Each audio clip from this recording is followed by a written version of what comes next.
Hello everyone, welcome back. Hope you all are well at your home. Okay? This is the fifth part of theme 2, Kings, Farmers and Towns. And today we are going to read out further topics of this chapter, right? That is back to basics, how are inscriptions deciphered, deciphering Brahmi, how Kharoshti was read, historical evidence from inscriptions, the limitation of inscriptional evidences, right? Let's start back to basics, right? किस तरह से हम basic की तरफ जा रहे हैं, किस तरह से हमें पता चला, right? So how are inscriptions deciphered. अब ये जो इंस्क्रिप्शन है इनका किस तरह से मतलब निकाला गया, राइट? किस तरह से इन्हें डिसाइफर किया गया, कैसे इनकी स्टडी की गई, right? So far we have been studying excerpts. हमने पार्ट्स पढ़े इंस्क्रिप्शंस के, ठीक है, और चीज़ों के. But how do historian find out what is written on them? पर हिस्टोरियंस को कैसे पता चलता है उसमें लिखा क्या हुआ है, right? So this is deciphering Brahmi, ठीक है. अब किस तरह से स्टडी की गई ब्राह्मी की, राइट? तो most scripts used to write modern Indian language are derived from Brahmi. तो ज़्यादातर जो हम देखते हैं मॉडर्न इंडियन लैंग्वेजेस जो लिखी गई हैं वो कहाँ से आई हैं? डिराइव होके ब्राह्मी से, राइट? ब्राह्मी भाषा से, ब्राह्मी लिपि से डिराइव हुई हैं. And the script used in most of the Ashokan inscription. ये ज़्यादातर स्क्रिप्ट ब्राह्मी लिपि हमने कहाँ पढ़ी है? अशोका इंस्क्रिप्शन में इस्तेमाल होती थी, राइट? तो हम देख रहे हैं कि लेट 18th सेंचुरी से यूरोपियन स्कॉलर्स ने इंडियन पंडित की मदद से, ठीक है, क्या किया? स्टडी किया, ठीक है. बैकवर्ड उन्होंने काम करना शुरू किया कंटेम्प्ररी बंगाली एंड देवनागरी पे, राइट? और जो स्क्रिप्ट यूज्ड, हम देवनागरी, हमें पता है देवनागरी हिंदी लिपि होती है, राइट? हिंदी में जो हम लिखते हैं वो देवनागरी है, राइट? सो उन्होंने मैन्युस्क्रिप्ट यूज़ किए, उनको बाद मतलब स्टडी करते गए और उन्होंने देखा, उसको कंपेयर किया विद ओल्डर स्पेसिमेन से, राइट? जो पुराने सैंपल थे उनके, उनसे उन्होंने उन लेटर्स को कंपेयर किया, राइट? तो स्कॉलर्स जो स्टडी कर रहे थे अर्ली इंस्क्रिप्शन का, सम टाइम वो क्या मानते थे कि ये जो इंस्क्रिप्शन है संस्कृत में लिखे गए हैं, हाँ, बल्कि क्या था, ये अर्लीस्ट इंस्क्रिप्शन इन फैक्ट किस में लिखे होते थे? प्राकृत लैंग्वेज में, राइट? प्राकृत स्क्रिप्ट होती थी. So it was only after decade of painstaking investigations, तो बाय सेवरल एपिग्राफिस्ट. तो बहुत सारे जो epigraphist children, those who study the epigraphy या इंस्क्रिप्शंस को जो पढ़ते हैं उनको एपिग्राफिस्ट बोल देते हैं, ठीक है. तो ये देखिए बहुत सारी इनकी मेहनत लगी, बहुत टाइम बाद, दशकों बाद, decades, period of 10 years, right?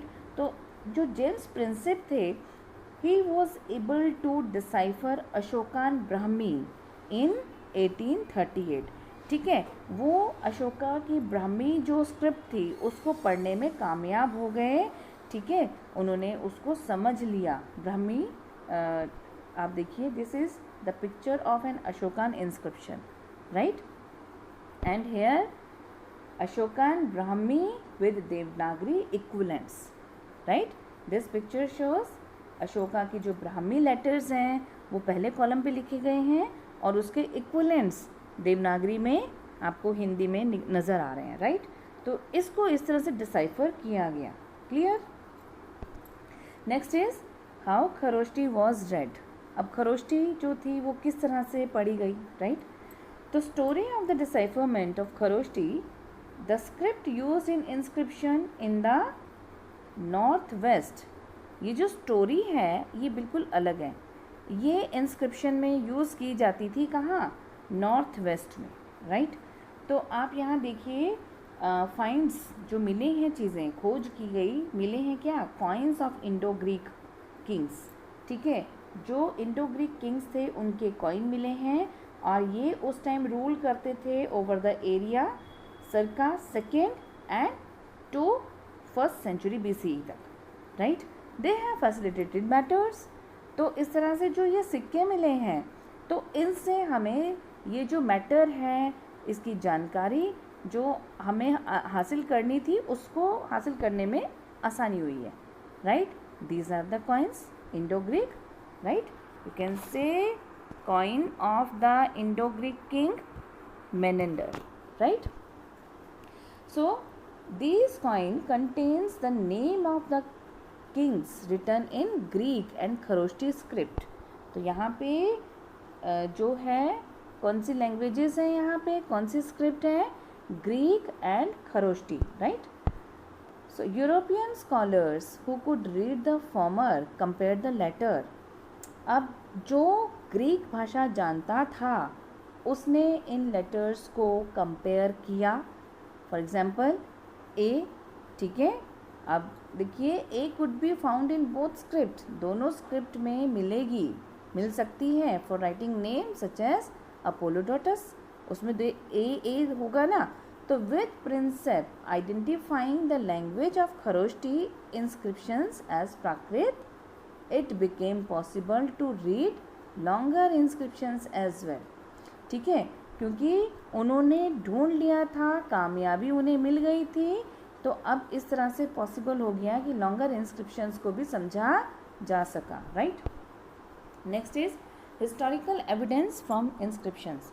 अब देखिए इंस्क्रिप्शन से किस तरह से हिस्टोरिकल एविडेंसेस का पता चलता है, राइट. सबूत जो हैं. अब देखिए किस तरह से एपिग्राफिस्ट और हिस्टोरियन काम करते हैं, ठीक है. तो ये हमें पता चलेगा अशोका के इंस्क्रिप्शन से, राइट. इसमें क्या है, इंस्क्रिप्शन में नेम भी नहीं दे रखा है रूलर का, और इसमें कुछ भी मेंशन नहीं है. Like this is the source 10 that is given at your book page number 47, right.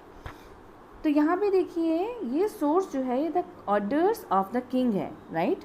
अब इसमें देखिए 10 speaks king Devanam Piyadasi. In the past there were no arrangement for disposing affair. ठीक है. अब वो बोलते हैं, क्या बोलते हैं, देख हमने कहा था ना कि राजा महाराजा, हमें ये पता है कि ये जो राजा महाराजा होते थे ये अपने ऑर्डर्स वगैरह जो कुछ भी इनकी इंस्ट्रक्शंस होती थी ये इंस्क्राइब करवा देते थे.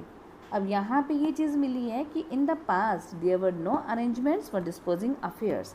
ये जो मामले होते थे इनको डिस्पोज करने का कोई अरेंजमेंट नहीं था. Not for receiving regular report, ना ही किसी तरह से रेगुलर रिपोर्ट से मिल पाती थी. But I have made the following arrangements. ठीक है. तो ये कह रहे हैं कि मैंने ये अरेंजमेंट्स बनाए, राइट. तो इन अरेंजमेंट्स को पूरा करने के लिए कौन होते थे, पतिवेदिकास. ठीक है. तो पतिवेदिका should report to me about the affair of people at all time. वो मुझे रिपोर्ट करेंगे, लोगों की जानकारी देंगे हर टाइम, एनीवेयर, कहीं भी होऊंगा मैं. ठीक है. अब वो कहीं भी बता रहे हैं आगे कहाँ होऊंगा मैं, चाहे मैं खा रहा हूँ, whether I am eating, in the inner apartment, in the bedroom, in the cow pen means to say गाय की जगह, ठीक है, गौशाला, and being carried possibly in palanquin, या फिर मुझे पालकी में ले जाया जा रहा है कहीं भी, ठीक है ना, और इन द गार्डन, चाहे मैं बाग बगीचे में हूँ. And I will dispose of the affairs of the people everywhere. और मैं हर समय लोगों के जो भी मसले होंगे उनको डिस्पोज करूँगा, ठीक है, उनको सॉल्व करूँगा. तो ये चीज़ जो है आप देख रहे हैं सोर्स 10 में. तो epigraphist have translated the term पतिवेदिका एज रिपोर्टर. यहाँ पे देखिए एपिग्राफिस्ट जो हैं उन्होंने पतिवेदिका, क्योंकि वो जानकारी देंगे तो उन्होंने इसको ट्रांसलेट किया है रिपोर्टर के टर्म में, right. So what is used instead are titles adopted by the ruler. देवनाम पिया, ठीक है. देवनाम पिया often translated as beloved of the gods. भगवान को प्यारा, beloved, ठीक है. एंड पियादसी, दूसरा नाम लिया पियादसी, जो कि हम पहले भी डिस्कस कर चुके हैं. प्लेजेंट टू बी होल्ड, देखने में सुंदर, राइट. सो ये टर्म्स यूज़ किए हैं, एग्जैक्ट नेम तो यूज़ नहीं किया. So the name Ashoka is mentioned in some of other inscriptions, right? जो कि कंटेन करते हैं उनके टाइटल्स को. After examining, अब देखिए जो हम एग्जामिन करते हैं, राइट. तो अब देखिए जो एग्जामिन हम कर रहे हैं ये सारी इंस्क्रिप्शंस को और जो फाइंडिंग्स हैं, फिर ये क्या करते हैं, they match in the term of content, epigraphist का काम है उसको मैच करते हैं कंटेंट की टर्म में, स्टाइल में, लैंग्वेज में या फिर पैलियोग्राफी में, ठीक है। पैलियोग्राफी मीन्स टू से ये होती है एंशियंट राइटिंग सिस्टम की स्टडी, राइट, और द डिसाइफरिंग या डेटिंग ऑफ हिस्टोरिकल मैन्युस्क्रिप्ट, ठीक है। पैलियोग्राफी बोलते हैं इसको, जो पुराने टाइम में जो कुछ भी लिखा जाता था उसको पढ़ना, ठीक है। सो एपिग्राफिस्ट हैव कंक्लूडेड, उन्होंने क्या कंक्लूड किया, पता लगाया कि they were issued by the same ruler, कि ये एक ही रूलर द्वारा लिखे गए हैं, right. So you may have noticed that Ashoka claimed that earlier rulers had no arrangement to receive reports. अब देखिए इसमें आप देख रहे हैं कि अशोका ने कहा है कि जो अर्लियर रूलर्स होते थे उनके पास ऐसे कुछ रिपोर्ट, सूचनाएं मिलने का कोई भी अरेंजमेंट नहीं होता था, राइट। तो ये चीज़ आपने देखी है यहाँ पे। सो यहाँ पे देखिए, historian have to constantly assess a statement made in inscription to judge whether they are true, plausible or exaggeration. अब हिस्टोरियंस जो है, हमें देखो एक पहलू मिलता है हमें, ठीक है, जैसे कि कॉइन के 2 साइड्स होते हैं तो हमें एक साइड ही नज़र आएगा। इंस्क्रिप्शंस में तो हमें सब बातें जो हैं प्रेज की फॉर्म में ही आएंगी, ठीक है ना। लेकिन हिस्टोरियंस जो हैं ये क्या करते हैं, वो असेस करते हैं स्टेटमेंट्स को जो इंस्क्रिप्शंस में लिखी होती हैं, जज करते हैं कि क्या वो वाकई में सच है, ठीक है, एक्सेप्टेबल है, प्लॉजिबल है, ठीक है, या एग्जाजरेशंस हैं, राइट। उसकी आप देख रहे हैं स्टेटमेंट, एग्जाजरेशन, जैसे कोई स्टेटमेंट है जितनी वो रियल है, जो उसने जितनी रियलिटी होती है उससे कहीं बेटर है या वर्स्ट है, राइट। तो ये सारी चीज़ें, तो आप देखिए आपने इस इंस्क्रिप्शन में ब्रैकेट में भी वर्ड्स देखे हैं, राइट, कि वर्ड्स जो हैं पॉसिबली, या फिर आपने यहाँ देखा दिस वर्ड अरेंजमेंट ब्रैकेट में लिखा हुआ है, राइट, एंड हेयर पॉसिबली इन अ पैलेंक्विन, देख रहे हैं आप, राइट। तो यहाँ पे इसका मतलब है कि एपिग्राफिस्ट जो थे वो क्या करते थे, ऐड करते थे इनको, कि ये जो सेंटेंस है इसका मतलब क्लियर हो जाए, राइट। और ये भी बहुत ध्यान से करना पड़ता है ताकि इससे जो उसका बेसिक मीन है, ठीक है, वो चेंज ना हो। Clear children? Okay. So here historian have to make other assessment as well. अब इनको और भी मतलब और असेसमेंट करने हैं। अगर एक राजा का ऑर्डर इंस्क्राइब होता है नेचुरल रॉक्स पे, नियर सिटीज़ हो गया, इम्पॉर्टेंट रूट हो गया कम्युनिकेशन में, तो क्या आने जाने वाले जो थे वो वहाँ रुक के उसको पढ़ते होंगे? क्योंकि हम जानते हैं कि ज़्यादातर लोग तो पढ़े लिखे नहीं होंगे, लिटरेट नहीं होते होंगे, ठीक है। तो हर कोई जो भी सब कॉन्टिनेंट से, ठीक है ना, वहाँ जाता था, पाटलिपुत्र में जो भी था तो प्राकृत लैंग्वेज जानता था, राइट। तो और साथ में जो ये ऑर्डर्स थे राजा के, तो ये फॉलो भी किए जाते थे या नहीं किए जाते थे, तो ये सारे आंसर ढूंढना आसान नहीं होता, राइट। क्योंकि ये उस टाइम हम जानते हैं कि ऑर्डिनरी पीपल जो थे वो अपना कोई भी ऐसा इंस्क्रिप्शन नहीं छोड़ते थे, उनको ज़रूरत ही नहीं होती थी, ना उनके पास समय होता था। तो कुछ इनकी प्रॉब्लम्स जो हैं ये एविडेंट होती हैं अगर हम अशोका के सोर्स 11, ये सोर्स 11 का इंस्क्रिप्शन है, यहाँ पे देखें हम, राइट। तो it is given at your book page number 48, right. तो इसमें क्या है, the anguish of the king. अब राजा का एंग्विश क्या है, उसके पेन क्या है। When the king Devanampiya Piyadasi had been ruling for 8 years, country of the Kalinga, इस टाइम कोस्टल ओडिशा है, ठीक है, वॉज कॉन्कर्ड बाय हिम, जब उन्होंने वो जीता था ओडिशा, ठीक है, कलिंगा जब जीता था, तो देखिए उनका जो पेन है इस सोर्स में बताया गया है, 150,000 मैन वर डिपोर्टेड। कितने लोग जो हैं उनको एग्जाइल किया गया, 150 मैन को, right. 100,000 were killed and many more died, कितने सारे मरे, ठीक है। After that, now that the country of the Kalinga has been taken, Devanampiya is devoted to an intense study of Dhamma. जब उन्होंने उस पर जीत हासिल कर ली तो देवनामपिया जो थे वो धम्मा की स्टडी, इंटेंस स्टडी में जुट गए, to the love of Dhamma, ठीक है, and to instructing the people in Dhamma, और लोगों को भी उसके बारे में, धम्मा के बारे में इंस्ट्रक्ट करने में डूब गए, right. So this is the repentance of Devnampiya on account of his conquest of the Kalinga। तो ये शायद उनका पश्चाताप हो, ठीक है, कि उन्होंने कलिंगा पर विजय प्राप्त की थी लेकिन उन्होंने बाद में धम्मा अपना लिया था, राइट। तो for this is considered very painful and deplorable. तो क्योंकि ये जो था उनके लिए बहुत ही पेनफुल था और एक अनफॉर्चुनेट था by Devanampiya, that while one is conquering, जब एक जीत रहा है किसी को, किसी एरिया को, एन अनकॉन्कर्ड कंट्री, जो कंट्री जीती जा रही है वहाँ पे कितना स्लॉटर होता है, कितना डिस्ट्रक्शन होता है, कितनी डेथ होती है और कितने लोग जो हैं डिपोर्ट होते हैं, राइट। तो ये सोर्स 11 में दिया गया है। तो which has often been interpreted as reflecting the pain of the ruler. ये हम देख रहे हैं जो हमारे अशोका थे, ठीक है, किंग जो था देवनामपिया, हम कह रहे हैं कि शायद उनका नाम है ये, तो उनका ये पेन है, राइट। तो as well as marking a change in his attitude toward warfare, और उनका अब युद्ध के प्रति जो एटीट्यूड था, रवैया था, attitude, settled way of thinking और फीलिंग अबाउट वॉर, ठीक है ना।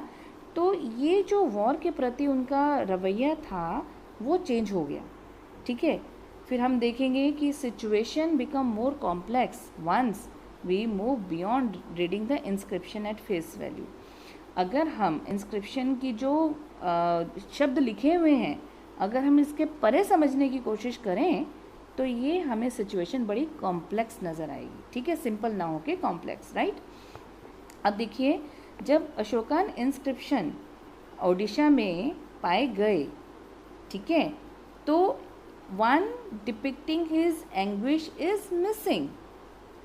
तो इनका ये जो पेन वाला इंस्क्रिप्शन था ये तो मिसिंग था, या दूसरे शब्दों में बोले कि inscription has not been found in the region that was conquered। जो एरिया को जीता गया था वहाँ पे ऐसा कोई इंस्क्रिप्शन नहीं मिला, ठीक है। तो अब हम इसका क्या मतलब लगाएं, ठीक है। is it that the anguish of the recent conquest was too painful in the region, कि इतना ज़्यादा पेनफुल था, एंड therefore जो रूलर था इतना ज़्यादा पेनफुल था, इतना दर्दनाक था कि रूलर उसको, उस मुद्दे को एड्रेस करने में अनेबल था, right. So this was all about the inscription, right. Next is the limitation of inscriptional evidence, ठीक है। अब जो लिमिटेशन है, इनके जो इंस्क्रिप्शनल एविडेंसेस मिले हैं, अब इनकी भी लिमिटेशंस होती हैं, राइट। अब देखिए, by now it is probably evident that there are limits to what epigraphy can reveal, ठीक है। अभी तक एपिग्राफी जो कुछ भी जानकारी दे रही है उसकी भी लिमिट्स हैं, right. Sometime there are technical limitations, कभी कभी टेक्निकल लिमिटेशंस हो जाती हैं।